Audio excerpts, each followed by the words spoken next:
morning, children. In the last class, we saw three methods of separating the constituent particles. Now we are going to learn two more methods. Okay. So here, I have some iron powder with me. I went to the fabrication shop and I collected some iron powder. But there was aluminium powder also in that. I want to take out only iron powder. Can I separate these two metals?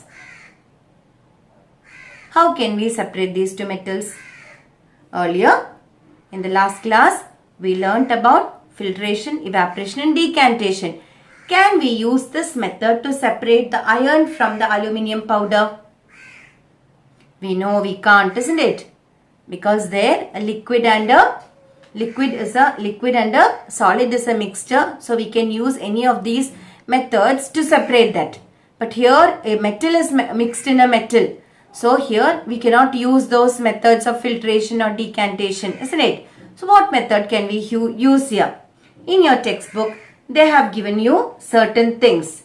Spoon, filter paper, funnel, tea strainer, magnet, test tube. These things are given in the textbook. Now, how can we separate this iron powder? Which are the things you will take out of these?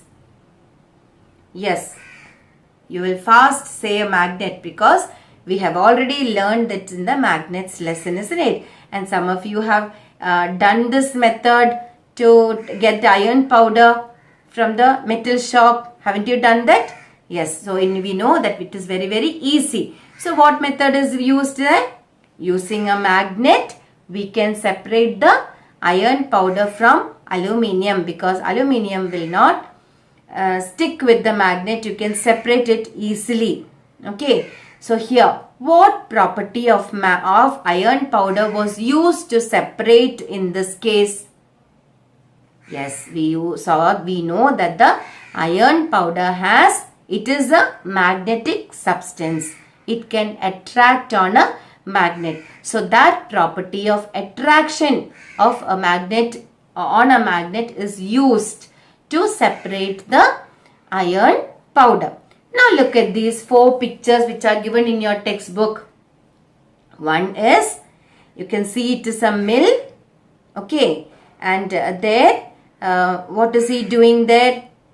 He is using a sieve, isn't it? To strain I think it is a sugarcane machine, isn't it? To strain the sugarcane, he is using a strainer. Second one, to strain the tea, we are using a strainer.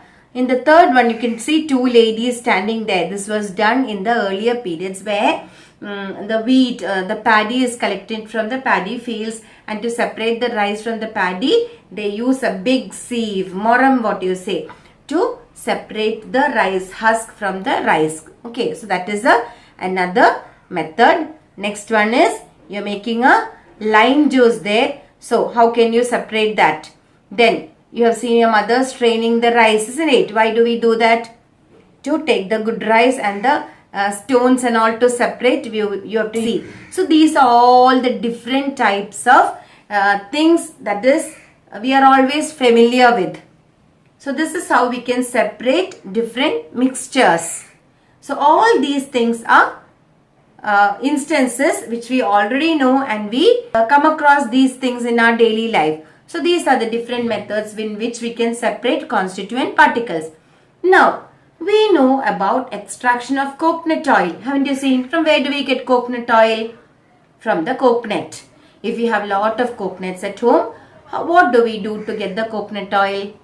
Yes, we dry the coconut in the sun and we get copra. Isn't it? We get copra. So how is coconut oil extracted? It is taken out from dry coconut, which is called as copra. So copra, coconut oil is extracted from copra. Do you know what method is used to extract coconut oil from copra? It is, we know in olden days, something is called as a chuck, isn't it? In that they put the copra and then two bullocks will go around and turn it, and the oil will flow out. You can see in this video, this is the old method. Nowadays, there are machinery things.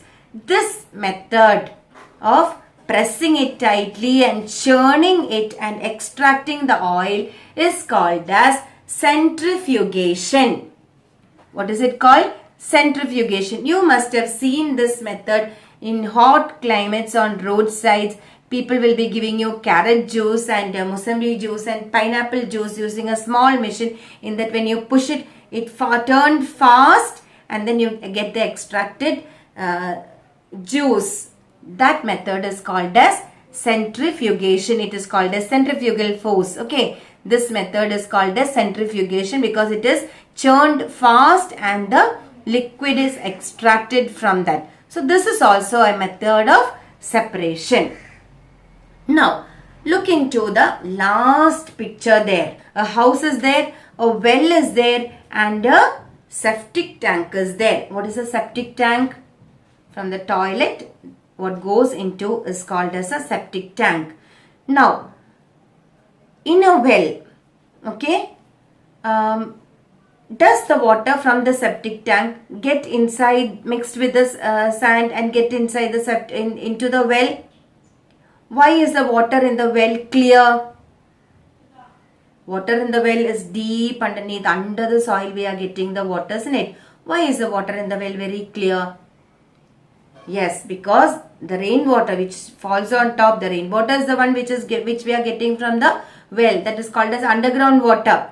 How do we get underground water? The water, rainwater which is coming, it goes through the different layers of the soil, seeps down into and gets collected under the different gaps inside the soil. And that is how the underground water is maintained always. So here we can see that the soil and the different layers of the soil acts as a filter. So this gets filtered and goes and gets settled down under the earth. Okay, so that there is filtration under the earth also. That is why the water in our wells are very clear. Now in certain areas we know that sandy areas, sometimes the water in the well is not clear and septic tank water can come inside the well. Why is it so? Because the tank of the septic tank and the well, if it is close by and if it is a sandy area where there is no much stones under the soil, layers under the soil, the water can seep from the septic tank. The water can seep through the sand and it can come into the well and make the well contaminated. So when we are building houses, we have to be very careful that the septic tank and the well are apart. There is distance between the septic tank and the well. Otherwise, our drinking water can get contaminated. So, look at that picture. Now, what are we to write? Write in your science book the precautions to be taken while constructing a septic tank. So, this you have to find out and write. Ask your parents and find out and write. What are the precautions to be taken when building a septic tank in your house so that the well water does not become contaminated? So these are the different methods. So one more new method we learned, sieving and all that we learned earlier, filtration. Now one more method we learned, centrifugation. That is a method of extracting coconut oil from copra. Now in the last part of your textbook, last picture, there is a flow chart given in your textbook, isn't it? You have to complete that concept map. We learned different types of separation here. So in the center it is given mixture. One side it is given hand picking, separating stones from rice.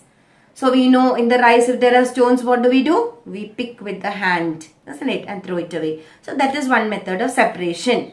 Next one on top it is given separation of salt from salt solution. What method did I use there? We know, isn't it? Next 3 blank columns are there. What are we to do? We learned many methods. Decantation we learned, filtration we learned, evaporation we learned, using a magnet we learned. So complete that concept map, draw it in your notebook and send it to me. Okay.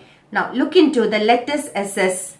There are 3 questions given there. Above materials are given below. Wax powder, salt, iron and sand. How can we separate component A and B gets mixed? What is A and B? Wax powder and iron. Next one. How can you separate the components A and C? That is wax powder and salt. How can you separate the components A and D? That is wax powder and sand. Okay. So which method will you use here? Find out and write. This is your own work. Next one. By which equipment will you get water with maximum purity while filtering muddy water and why? Okay. So that experiment also teacher has done. So write that answer. How does pure water differ from sugar solution based on the constituents present in them? So what is the difference between pure water and a sugar solution based on the constituents? That also we know in the first part of the lesson. We learnt constituents. What is pure substance and what is a mixture? So based on that, answer that question also. So with this we come to the end of this lesson. Thank you, children.